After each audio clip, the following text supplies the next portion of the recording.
दोस्तों तो जल्द ही मार्केट में एक और मेन बोर्ड आईपीओ ओपन होने वाला है और ये आईपीओ रहेगा जेजी केमिकल्स का आईपीओ। तो जैसे ही आईपीओ ग्रे मार्केट के अंदर ओपन हुआ है, इसके प्रीमियम में भी काफ़ी शानदार तेजी देखने को मिल रही है। तो चले जानते हैं कि कंपनी क्या काम करती है, इसका प्रीमियम किस प्राइस के ऊपर देखने को मिल रहा है और आईपीओ कब आने वाला है। तो इससे पहले कि मैं वीडियो को शुरू करूँ, अगर आप इस चैनल पर पहली बार विजिट कर रहे हैं या फिर आपने चैनल अब तक सब्सक्राइब नहीं किया है, तो चैनल को सब्सक्राइब कर लें और साथ में वीडियो को भी लाइक कर दें। तो सबसे पहले अगर आईपीओ के डिटेल्स की बात करें, तो आईपीओ 5 मार्च से ओपन होने वाला है, यानी कि आईपीओ ट्यूसडे से ओपन होने वाला है और ये 7 मार्च को क्लोज होगा। फेस वैल्यू 10 रुपये पर शेयर है। आईपीओ में प्राइस बैंड 210 से 221 रुपये पर शेयर होने वाला है। हालांकि कभी भी अगर आप आईपीओ में अप्लाई करते हैं तो आपको हमेशा उसके कट ऑफ प्राइस पर, यानी कि अपर प्राइस बैंड के ऊपर ही लगाना चाहिए। और आईपीओ में 67 शेयर्स का लॉट है। आईपीओ के साइज को देखें तो आईपीओ 251.19 करोड़ का है, तो ये आईपीओ भी काफ़ी छोटा रहने वाला है। यहाँ पर 165 करोड़ रुपए के फ्रेश इशू रहेंगे और 86.19 करोड़ रुपए का ऑफर फॉर सेल रहेगा। और ये मेन बोर्ड आईपीओ है, तो कंपनी बीएसई और एनएसई के ऊपर लिस्ट होने वाली है।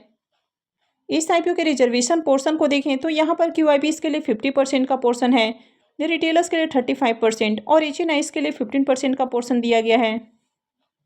तो जैसा कि कंपनी के नाम से ही आपको पता चल रहा है कि ये जो कंपनी है ये केमिकल सेक्टर में काम करती हुई देखने को मिलती है।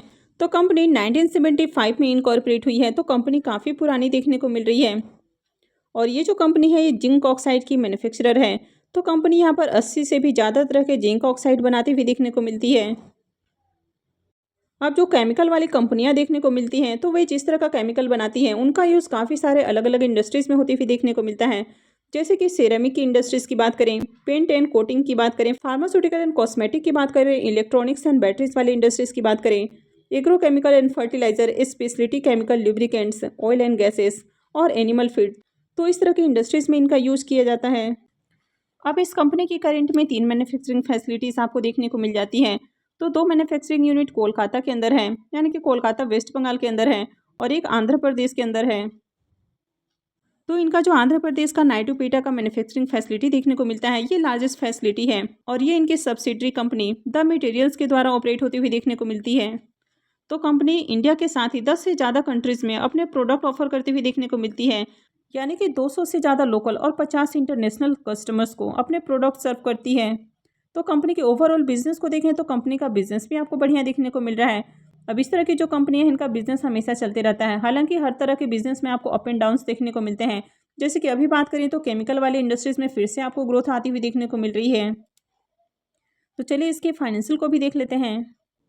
कंपनी की फाइनेंशियल को देखें तो फाइनेंशियल 21 से 23 का कंप्लीट फाइनेंशियल है और फाइनेंशियल 24 के 3 क्वार्टर यानी कि 9 मंथ का फाइनेंशियल देखने को मिलता है। तो कंपनी के अगर एसेट की बात करें तो एसेट के अंदर ईयर ऑन ईयर आपको ग्रोथ देखने को मिल रही है। रेवेन्यू को भी देखें तो साल दर साल कंपनी के रेवेन्यू भी बढ़ते हुए देखने को मिले हैं। कंपनी के प्रॉफिट आफ्टर टैक्स को देखें तो कंपनी के प्रॉफिट में भी इजाफा देखने को मिल रहा है। फाइनेंशियल 21 में 28.80 करोड़ का प्रॉफिट है, फाइनेंशियल 22 में 43.13 करोड़, फाइनेंशियल 23 में 56.79 करोड़ का प्रॉफिट देखने को मिलता है। लेकिन फाइनेंशियल 24 के 3 क्वार्टर में देखें तो इसके प्रॉफिट में काफ़ी ज़्यादा गिरावट देखने को मिली है और इसका जो प्रॉफिट है वो 18.51 करोड़ देखने को मिला है। कंपनी के नेटवर्थ को देखें तो ईयर ऑन ईयर कंपनी के नेटवर्थ के अंदर आपको ग्रोथ देखने को मिल रही है और साथ ही इसके रिजर्व भी साल दर साल बढ़ते हुए देखने को मिले हैं और करंट में कंपनी के पास 193 करोड़ से ज़्यादा का रिजर्व देखने को मिल रहा है। कंपनी के ऊपर अगर डेट को देखें तो कंपनी ऑलमोस्ट आपको डेट फ्री देखने को मिल रही है, यानी कि कंपनी के ऊपर डेट बहुत कम है। तो कंपनी का ओवरऑल फाइनेंशियल अच्छा देखने को मिल रहा है। हालांकि यहाँ पर एक ही नेगेटिव पॉइंट देखने को मिलती है कि करंट फाइनेंशियल ईयर्स में इसके जो प्रॉफिट है इसमें काफ़ी बड़ी गिरावट देखने को मिल रही है। अब इस कंपनी की अगर मार्केट कैप को देखें तो कंपनी 866 करोड़ की देखने को मिल रही है, तो ये भी छोटी कंपनी है। आरओई और आरओसी नंबर को देखें तो दोनों ही नंबर आपको ज़्यादा अट्रैक्टिव देखने को नहीं मिल रहे हैं। तो आपने देखा भी कि कंपनी के प्रॉफिट के अंदर बहुत ज़्यादा उछाल आपको देखने को नहीं मिल रहा है। ईयर ऑन ईयर कंपनी के प्रॉफिट में आपको जंप तो देखने को मिल रही है, लेकिन बहुत ज़्यादा जंप देखने को नहीं मिल रही है। डेट टू इक्विटी रेशियो 0.11 का है, यानी कि डेट बहुत कम है। रिटर्न और नेटवर्थ को भी देखें तो ये नंबर भी काफ़ी डाउन देखने को मिल रहा है। अगर इसके पी मल्टीपल को देखें तो इसका जो पी मल्टीपल है वो 16.25 का है, तो कंपनी आपको बहुत ज़्यादा ओवर वैल्यूड प्राइस के ऊपर आती हुई देखने को नहीं मिल रही है। तो चलिए इसको इसके पेयर से भी कंपेयर करके देख लेते हैं। तो जेजी केमिकल्स के अगर पी मल्टीपल को देखें तो ये 16.25 का देखने को मिल रहा है। वहीं अगर राजरत्न ग्लोबल के पी मल्टीपल को देखें तो इसका पी मल्टीपल 33.43 का है और नौसी लिमिटेड का पी मल्टीपल 30.97 का देखने को मिल रहा है। यासू इंडस्ट्री के पी मल्टीपल को देखें तो ये भी 30.03 का है। तो यहाँ पर इसके जो लिस्टेड पेयर्स देखने को मिल रहे हैं, इनके मुकाबले देखा जाए तो कंपनी का जो पी मल्टीपल है वो आपको कम देखने को मिल रहा है। हालांकि इसके अगर ईपीएस को भी देखें तो इसका ईपीएस भी काफ़ी कम है।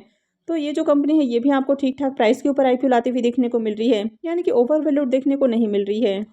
अब आईपीओ के ऑब्जेक्टिव की बात करें कि कंपनी आईपीओ से जो फंड रेज करने वाली है तो उसका यूज़ कहाँ करने वाली है, तो सबसे पहला यूज हो जाता है कि कंपनी अपने जो सब्सिडरी कंपनी देखने को मिलती है तो उसके ऊपर इन्वेस्टमेंट करने वाली है, यानी कि उसके अलग अलग नीड्स के ऊपर इन्वेस्टमेंट करने वाली है। जैसे उसके ऊपर जो कर्ज देखने को मिल रहा है तो उसके भुगतान पे खर्च करेगी, उसके कैपिटल एक्सपेंडिचर, फिर long term working capital requirements, तो इस तरह उनकी जो ज़रूरतें हैं उसके ऊपर खर्च करने वाली है। इसके साथ ही कंपनी अपने long term working capital requirements के ऊपर खर्च करने वाली है और जनरल कॉर्पोरेट पर्पस के ऊपर खर्च करेगी।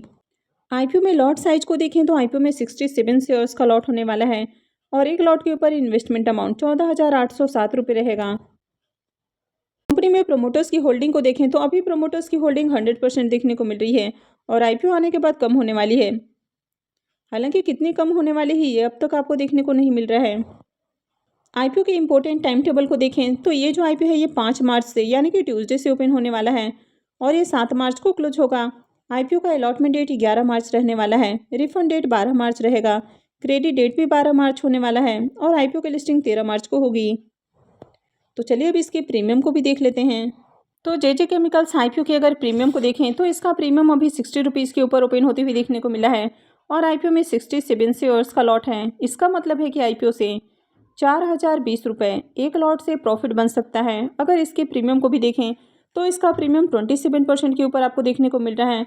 तो इसके प्रीमियम को भी देखें तो इसका प्रीमियम भी काफ़ी अट्रैक्टिव प्राइस के ऊपर देखने को मिल रहा है। आईपीओ का साइज भी छोटा है। कंपनी के फाइनेंशियल को भी देखें तो कंपनी के फाइनेंशियल भी अट्रैक्टिव हैं। कंपनी के ऊपर ज़्यादा डेट भी देखने को नहीं मिलता है। हालांकि फाइनेंशियल 24 के पीरियड में कंपनी के प्रॉफिट में गिरावट देखने को मिली है।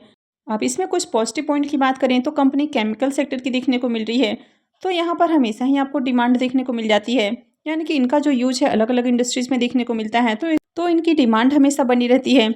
इसके साथ ही अगर आईपीओ के साइज को भी देखें तो आईपीओ का साइज भी छोटा देखने को मिल रहा है और ये आईपीओ भी आपको रिजनेबल प्राइस के ऊपर आते हुए देखने को मिला है। तो ऐसे में आईपीओ की लिस्टिंग भी बढ़िया प्राइस के ऊपर होने की उम्मीद है।